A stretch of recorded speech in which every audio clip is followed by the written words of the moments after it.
morning, everybody. It is Monday, April 2nd, start of a new month. And you're riding with me on my morning drive. My name is John, and for about the next 20 or 30 minutes, we're going to be talking politics. We're definitely not experiencing any shortage of stories in the political world these days. In the tragedies world, which somehow has also become politicized by the assholes on the right, we've got the latest on the Trayvon Martin case.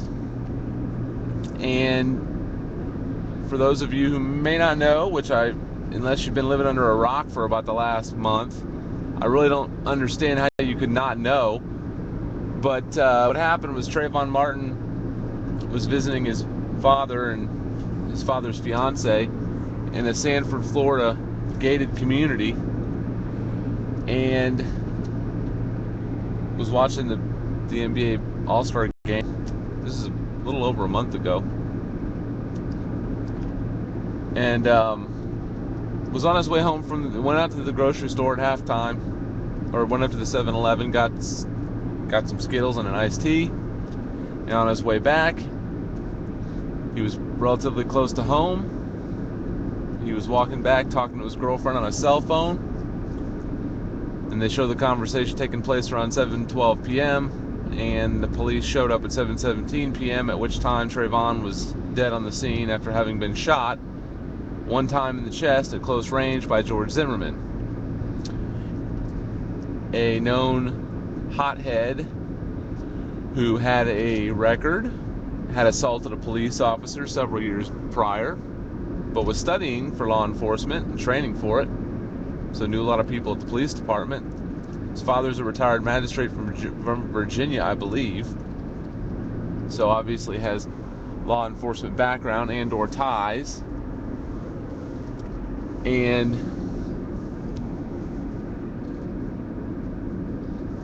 he also had been let go from a security job because he was overly aggressive. So the man has a history of violence and being a hothead. And of course the 911 tapes, you hear him call Trayvon Martin a effing coon.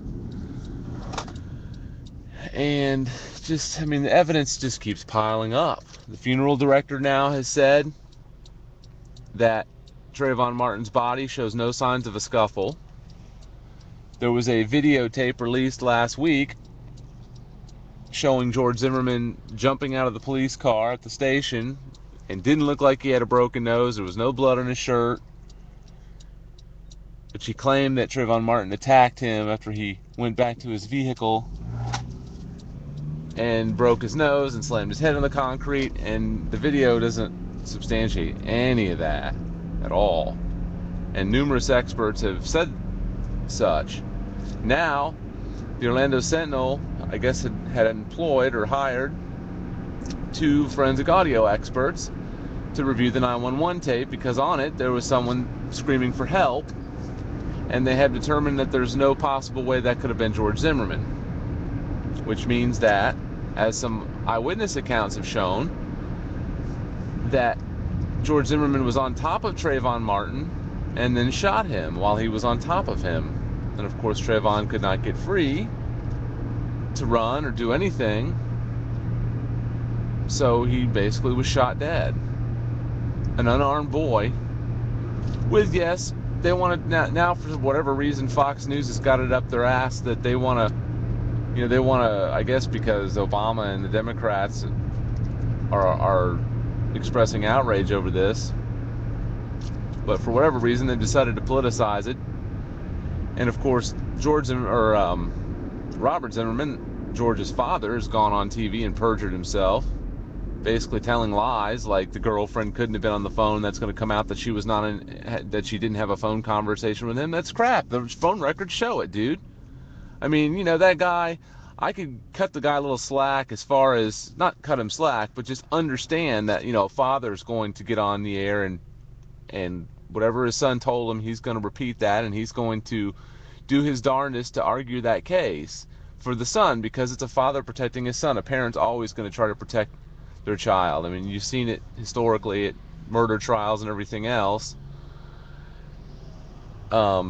I mean, it's obvious that the child is guilty, but the parent's still deluded into thinking that he isn't, or whatever.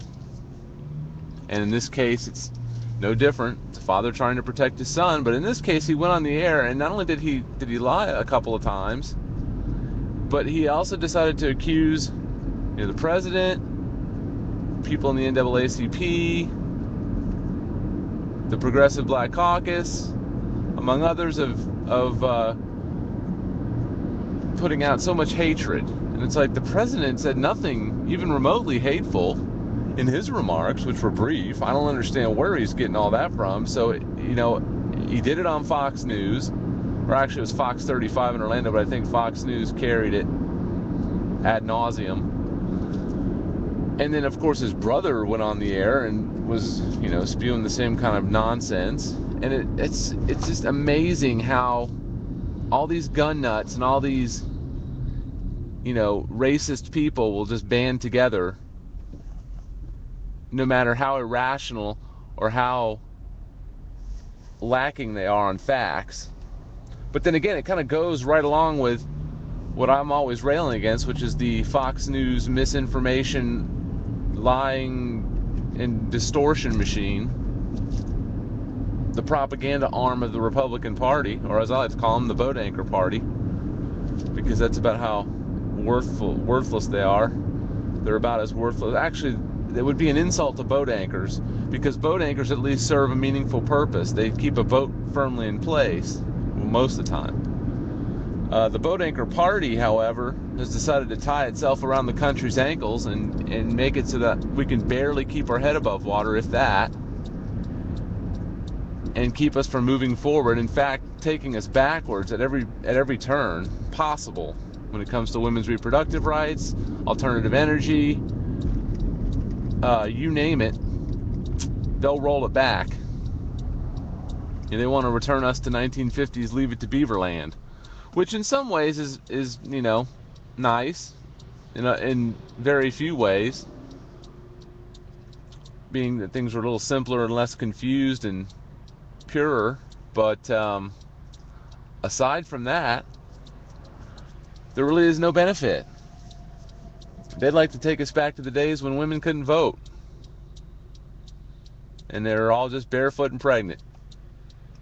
As evidenced by Rush Limbaugh's feminazi term that he's coined, that he likes to call feminists, because they threaten his way of life and his ability to spew hatred. So we've got this Trayvon Martin case just basically, boiling over with all these rallies. There was a rally in Miami, a rally in Sanford. Thousands of people all across the country are standing in solidarity. They're wearing hoodies. They're having rallies, demanding an arrest, which I can't for the life of me, considering that originally the lead homicide detective on the case recommended a manslaughter charge and an arrest. But the state attorney drove 50 miles in the middle of the night to the crime scene and ruled that there was not enough evidence to convict, so they couldn't arrest him. I find that a little fishy. I can't imagine for the life of me that a state attorney would drive 50 miles, even during the daytime, during work hours, to a crime scene. I mean, why would a state attorney be involved in day-to-day operations of a police department, especially a small little podunk police department like Sanford, Florida? I mean, this is a small town we're talking about. This isn't Miami. This isn't some, it wasn't like a U.S. senator was assassinated or something, some high-profile person. This is just a regular, everyday hate crime in good old boy network Florida, which the good old boy network is in play here. We all know that. If you've been in Florida, which I've lived in Florida all but about about a year of my 41 years, I've lived in Florida, and I was born and raised in Florida. I think we all know that the good old boy network is definitely at work here. There's no getting around that.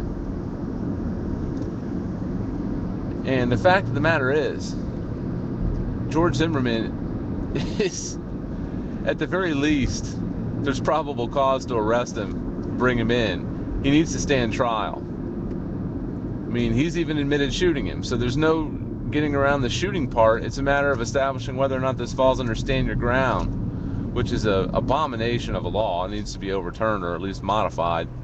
I can understand the Castle Doctrine, which is part of the same group of ALEC written legislation that's been passed in several, not several, I think 20-something states or 30-something states in the country have passed stand your ground laws. And in case any of you are unfamiliar with the Koch brothers, they have a legislative arm called ALEC, or the American Legislative Exchange Council, that are funded by Koch brothers, among other corporations like Walmart, which is one more reason not to shop at Walmart, and other other corporations that you would expect that from. ALEC, their sole purpose in life is to write legislation that their funders deem beneficial to their interests. NRA legislation is one example, which would be this. Dumbass. Sorry. Stupid biker's in the middle of the road. He should be on the sidewalk. He's going to get hit by a car. This is rush hour traffic. There's also a bike lane over there. Lord. Anyways, sorry. This stand your ground law is basically just NRA driven legislation. The NRA is who really drove this bus to where it's at right now. Marion Hammer, who is the first female president of the NRA, which is the Nut Job Radicals Association. And these people have lost their damn mind when it comes to guns. And it's evident by these laws. I mean, this stand your ground stuff is just asinine. And of course, good old Jeb Bush, this guy just is the gift that keeps on giving. And he's no longer governor, hasn't been for quite some time, but his educational and legislative actions are still hurting people. It's just pretty disgusting. If you live in the state of Florida, this state is a mess. It's such a beautiful state from a climate standpoint and from a, well, I don't know for how long though, natural resources standpoint, being that we're using up all the natural resources without any regard and continuing rampant overdevelopment. What are you going to do? But that's the world we live in. It's called progress. Manifest destiny. So anyway, you guys need to be aware. There's a new DVD out called Koch Brothers Exposed by bravenewfilms.org, I believe it is. Robert Greenwald, his organization, which I'm sure a lot of you progressives are familiar with. You can get on my website at shredoftruth.com. and you'll see information about it on there. And also, you can email us at mymorningdrive@shredoftruth.com, and I'll be happy to send you the link or any information that I have on it. But it goes through and really exposes the Koch brothers, as the name says, Koch brothers exposed, for who they are, which is a bunch of rich jerk-offs trying to buy our democracy. And I think jerk-off is actually is too kind a word to use in this case. These guys are evil. I mean, they're like Dick Cheney evil. It's really quite disturbing. I haven't watched it yet. It just came out. I'm going to buy it. I believe it's a $20 donation. I don't believe copywriting allows me to post a video on the website, or I would do that for everyone to watch, because Robert Greenwald does encourage that you lend it out or give it to other people when you're done watching it, to spread the word, to spread the knowledge about what these guys are trying to do. And I think it's important that everyone understand that the Koch brothers are probably the single worst problem that we're having right now in politics, because their money, their each combined, their net worth is about as much as the richest man in the world, or maybe, I'm not sure if it's the same, but it's in the 60 billions. And of course they operate as a tandem, so they've got, tens of billions of dollars potentially to pour into our political system to influence elections. And they own, the Americans for Prosperity is their deal, and they've got a bunch of they've got other think tanks that they either own or founded or influence greatly with their money. The Cato Institute is one example. Cato Institute is a libertarian, independently operated, meaning not a lockstep Republican propaganda machine like Fox News, for instance. They actually conduct independent studies and research, and they come out with some objective findings as a result. Well, I guess the Koch brothers were on the board of directors for the Cato Institute, and over the years have funneled enough money into it where they have managed to wrangle a large enough controlling share to where now they're actually suing Cato because they want the Cato Institute to push more of their agenda. They want to spoon feed Cato Institute what it is they want put out there, and Cato Institute says, no, we're going to remain independent. We're not going to, if we don't agree with everything that you say, we're not going to use it. We're not going to be your propaganda arm, and we're not going to march in lockstep with everything that you want us to do, because that's not what we're about. And I'm sure we don't agree with a lot of what the Cato Institute is for, but at least I respect that they want to remain independent. They want to be not just another extension of the Koch brothers' empire. So I mean, that's a good thing. But in the same sense, how is it that the Koch brothers won't just leave these guys alone and not keep going on with this? It's really disgusting, and I think we need to pay attention to things like this. And for all you people out there who think all these changes that we want to get done are going to happen by osmosis, you really need to get a big wake-up call, because it's not going to happen that way. I mean, yeah, everybody's disgruntled. They think that our political system is broken and this and that and the other thing. Well, I got news for you. All you need to do is look to Wisconsin or Ohio. They have overturned some of this outright middle-class, union-busting assault on the country. It's a very coordinated and focused effort, and very strategic, to dismantle unions, to put more of a squeeze on the middle class, to shift more of the burden onto the middle class, and give more of the benefit to the top, to the 1%.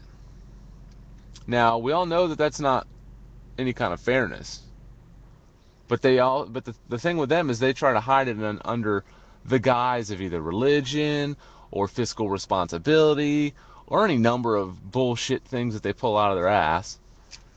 And we all know that that's not true. They're just a wolf in sheep's clothing.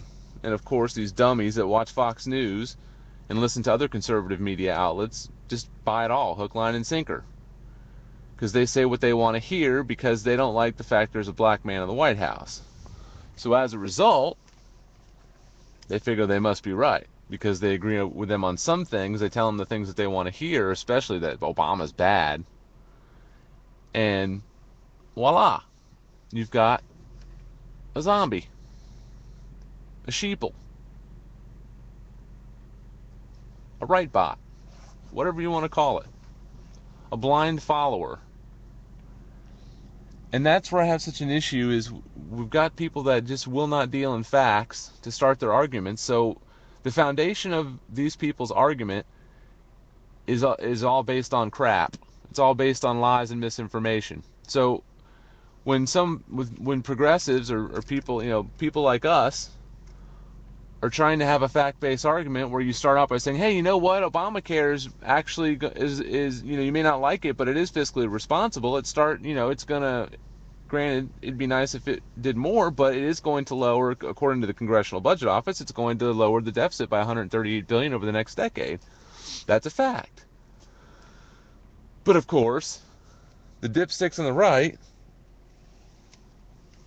they start out by saying, oh no, it's going to cost, like one case in point, Eric Bolling this last weekend on Fox News said that, oh, Obamacare is going to cost us $4 trillion. That's the biggest bunch of nonsense. I mean, it's absolute nonsense, They want to start an argument with a complete lie, and you're starting an argument from your side with facts by the numbers. I mean, well, how do you there's no way to come to any kind of a middle ground there, because for one thing, their mantra now is no compromise. So it's a little bit discouraging. And in other news, Keith Olbermann and Current TV, their marriage was short-lived. Olbermann says he's going to sue and this and that. He's got a history of doing that. So at this particular point in time, I'm not going to rule in anybody's favor from as far as what my opinion is, but if I had to guess, I'd probably say it had to do more with Olbermann than Current, just because of the simple fact that he missed 19 of 41 work days. He was a real prima donna when it came to the primary coverage. Super Tuesday, he was supposed to do that, but he didn't want to share the coverage, the anchor seat with other people. I mean, I don't understand what he's thinking. I mean, thankfully, I don't know that he's the highest rated show on Current. And if he is, I don't know if that's saying much, because from what I heard near the end of last year and the beginning of this year, his ratings weren't all that great. I like Keith. I stopped watching the show because there were other shows that I like better, like the Ed Schultz show and the War Room with Jennifer Granholm. Now Elliot Spitzer is going to be taking his place. I believe it's called The Viewpoint with Elliot Spitzer. Now on weeknights 8 o'clock in Keith Olbermann's old spot. I like Elliot Spitzer a lot. Hopefully, at some point, someday, he'll be able to run for elected office again, because, I mean, the guy was awesome. He just had, couldn't keep his dick in his pants. So what are you going to do? These politicians need to learn. What the hell? I mean, if you're gonna be a public servant like that, then you really can't. You're really going to have to curtail your sexual appetite somehow. But Elliot Spitzer should be he'll be a good fit. That's exciting that he's gonna be there. Of course, like I say, the War Room with Jennifer Granholm was really cool. She has conservatives on there sometimes that most of them are relatively reasonable and they don't really get on your nerves too much, but some of them still do, and so every so often I send her a tweet asking her to have less conservatives on the show, because I don't understand why these progressive talk show hosts, some of them, feel the need to have conservatives on there. I understand, we want a different viewpoint, blah blah blah. Well, you know what? You don't have to go too far. Even a lot of mainstream media, like Sunday morning talk shows, Meet the Press, and some of them other ones, I mean, they have all that nonsense on there from the right. They let those assholes go on and on with their bullshit, and feed your if you believe them, they'll fill your head full of lies. They're just full of shit, and we don't really need any more of that on our shows. I mean, I personally watch these shows because it's a sanctuary for me. I want to hear the rational side of things. I don't mind if they cover. I guess I don't really mind if they put right-wing propaganda on the show, as far as showing you what the right is saying or what Fox News is broadcasting. And as opposed to what the real story is, or in comparison to what it is that we're saying about it, I don't mind it from that standpoint, because I do want to know what they're saying and what the people on the right are doing. I just don't feel the need to have a conservative on there, and especially Jennifer Granholm isn't always real hard, doesn't play hardball with some of these guys, so you end up, these guys get on there, like Bill McCollum was on the other night, and he was all right, but I mean, there was a couple of things that he said that she kind of just gave him a free pass on, and I didn't really care for that. It's like, you know what, these conservatives get enough free passes on mainstream media shows and on Fox News. We don't need to be giving them a free pass on frickin' progressive talk shows too. I mean, come on, people. You need to tighten this shit up and start hitting people hard, because they're not playing, and we shouldn't be playing either. Which is getting back to my point: is if your dumb ass doesn't get out there and vote, then I don't want to hear shit from you when you get a boat anchor president in there like Mitt Romney, and they're running roughshod over the middle class, cutting Medicare, cutting food stamps, cutting veterans benefits, all you dipshits in the ex-military or the military that want to vote Republican because for whatever stupid reason, even though Obama's the one bringing home troops and drawing down wars and being responsible with the military, oh no, Obama's choices are bad. What are you talking about? Tell him Obama's choices are bad. The guy's doing the best job he can with the situation that he was given from a military standpoint. I mean, you people need to frickin' have your head examined if you're voting for the boat anchor party right now. I mean, seriously? I mean, just in alternative energies alone, they're holding us back to the tune of, millions of jobs that are just basically sitting there waiting to be created. That alternative energy and create, and upgrading our electrical grid to a smart grid. We're currently running at a 35% efficiency in our electrical grid. That means we've got 65% waste in our electrical grid. I mean, that's low-hanging fruit, people. And all it requires is that we just, instead of giving $4 billion to the oil industry or $150 billion a year to corporations to, corporate subsidies for them to advertise abroad, or corporate farm subsidies, or any number of other stupid, the bloated defense budget with Cold War weapons, that's basically defense contractor warfare. Take those billions of dollars and some of the money we're spending in Afghanistan, ramp that down quicker, allocate that for alternative energy and infrastructure jobs, which would include upgrading our electrical grid to a smart grid. If we could take that, I mean, imagine what it would be worth if we could increase our efficiency from 35% to even 50%. 15, it's a 15% difference. Can you imagine 15% of all the energy that travels across the electrical grid in this country? I mean, that is a lot of money. Honestly, it probably would pay for itself. Really. So, I think we need to think long and hard, people, and you need to get out and vote for the right people. Vote Democrat down the line, but don't just vote for any Democrat. You need to vote for progressive Democrats and candidates like those those endorsed by Blue America at blueamerica.crooksandliars.com. And they have a nice stable of candidates, people like Nicholas Ruiz III, who's a New Deal Democrat. That's exactly what we need, a New Deal Democrat. If you know anything about the New Deal and Franklin Delano Roosevelt, FDR, you would know the WPA, the Works Progress Administration. It was a program created to put people to work. That's what we need right now. We can do it. The government can create jobs. When the private sector is slacking on the job, it's the government's responsibility to make up the slack, to take up the slack. We know that. That's how it's been historically. That's how it's always going to be.